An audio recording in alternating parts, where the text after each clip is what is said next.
இதனால் அரசு பேருந்து ஊழியர்களின் ஸ்ட்ரைக் தற்காலிகமாக வாபஸ் பெறப்பட்டிருக்கிறது. இந்த போக்குவரத்து சங்க ஊழியர்களின் 6 அம்ச கோரிக்கைகள் தொடர்பாக அரசு விரைந்து முடிவெடுத்து அவர்களது கோரிக்கைகளை நிறைவேற்றுவதற்கு சாதகமான சூழலை ஏற்படுத்த வேண்டும் என்று நீதிபதிகள் போக்குவரத்து தொழிற்சங்கத்தினருக்கு அந்த வேண்டுகோளையும் விடுத்திருக்கின்றனர். தற்போது போக்குவரத்து தொழிலாளர்களின் போராட்டம் 2 நாட்களாக தமிழகம் முழுவதும் நடைபெற்று வந்த அந்த போராட்டம் தற்காலிகமாக வாபஸ் பெறப்படுவதாக அறிவிக்கப்பட்டிருக்கிறது.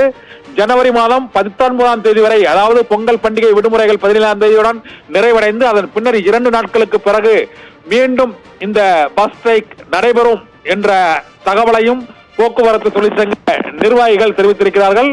உயர்நீதிமன்றத்தின் அறிவுறுத்தலை தொடர்ந்து போராட்டத்தை வாபஸ் பெறுவதாக தற்போது போக்குவரத்து தொழிற்சங்கங்கள் அறிவித்துள்ளன.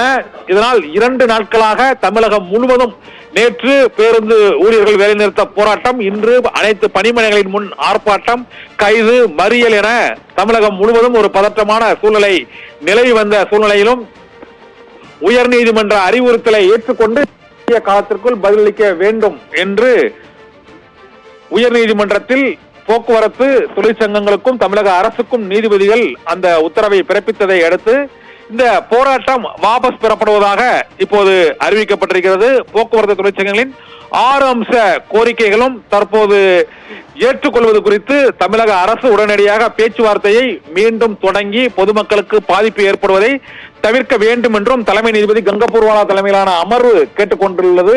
இதையடுத்து வேலை நிறுத்தத்தை வாபஸ் பெறுவதற்கு சிஐடியு மற்றும் அண்ணா தொழிற்சங்கம் உள்ளிட்டவை போராட்டத்தை வாபஸ் பெறுவதற்கு அங்கு நீதிமன்றத்திலேயே தங்களது ஒப்புதலை தெரிவித்து விட்டன. இதனால் பஸ் ஸ்ட்ரைக் தற்காலிகமாக வாபஸ் பெறப்பட்டிருக்கிறது.